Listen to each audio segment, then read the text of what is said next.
South Park is currently finding itself in the middle of a massive $200 million lawsuit. Warner Bros. Discovery is suing Paramount Global for what they call verbal trickery. With season 26 of the show currently underway, South Park over the last week has been at the center of widespread media coverage. You might be quick to think that it was for negative reasons, but it is in fact quite the opposite. As part of the latest episode titled The Worldwide Privacy Tour, showrunners Matt Stone and Trey Parker decided to have a bit of fun at the expense of the royal Prince Harry and Meghan Markle. During the episode, a number of jabs are taken, pointing out a few inconsistencies from the couple. The controversy surrounding this pair first started when they appeared on Oprah Winfrey and proceeded to call the royal family out for being racist. Irrespective of whether you find those claims to be true or not, it did stir up quite a controversy. Britain's opinion on Meghan Markle was already decided. The interviews, Netflix documentaries, and exclusive podcast deals did not do much to help. In the South Park episode, the two are depicted as Canadian royalty. They embark on a worldwide privacy tour demanding that people should respect their private life. A real-life book published by Prince Harry where he details his life was another topic of mockery for the show. Universally, the episode has been praised by fans and media alike. Most agree that Matt and Trey did an excellent job portraying the royals as well as depicting perfectly how the rest of the world feels about them.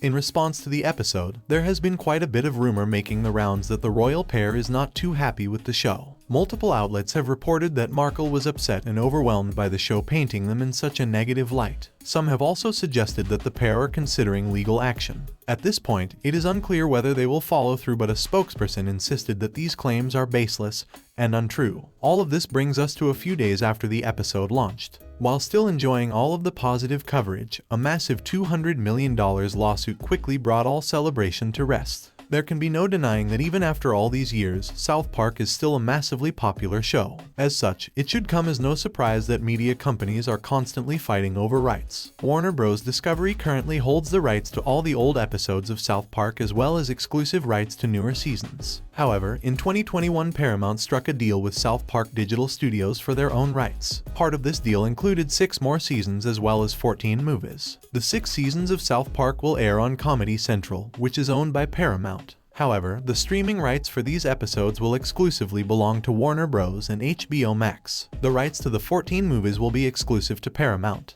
The deal for new episodes delivered to HBO Max and Warner Bros. Was originally set to start in 2020. However, South Park could not deliver on this date due to the pandemic. As a result, they only started to push out episodes recently. They did, however, under their deal with Paramount, push out 4 movies. Both the pandemic movies and the streaming war movies were exclusively delivered as per the original agreement. HBO Max, however, is not too happy with this. Warner Bros. Claims that the movies were in fact episodes and that verbal trickery was used to deceive them. As part of the suit, they are alleging that the movies should have been broken up into episodes and delivered to them. They believe that Paramount keeping all of this content to themselves was unfair and resulted in them getting a massive boost in subscribers. HBO Max feels like that boost in subscribers should have been filtered through to them. In my personal opinion, Warner Bros. Does not have much of a case. Whether they think that the movies should have been episodes or not doesn't really matter. The deal was very clear. The seasons belongs to HBO Max, but the movies will be for Paramount. Under Warner Bros. Logic, Paramount can just strike back with their own suit and claim that the current seasons should not have been episodes but instead movies. Under this contract, episodes are 22 minutes long.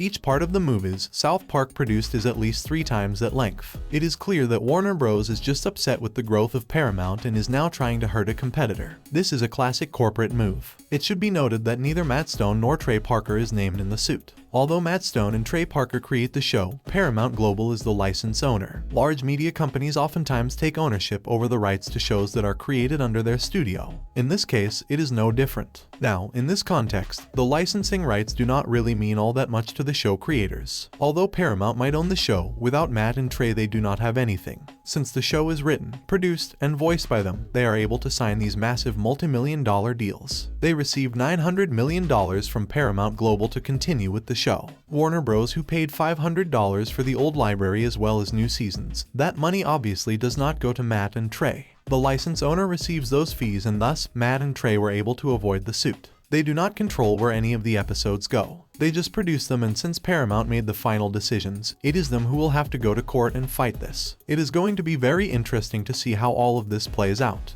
Both these companies are worth billions, so a fight like this can last for years. In this ever-changing media landscape, large corporations who used to dominate the TV space are more desperate than ever to survive in this all-new digital space. Everyone now has their own streaming service, and we will only see this trend continue on in the coming years. As these media enterprises continue to carve out a piece of the internet for themselves, more aggressive fights for content are going to take place. In the TV space, we used to see this all the time as well. Each company has its own set of channels. They either create their own shows or they're licensed from other places. For their own streaming services, it won't be any different. One can only hope that all of this fighting does not end up hurting the viewer's experience.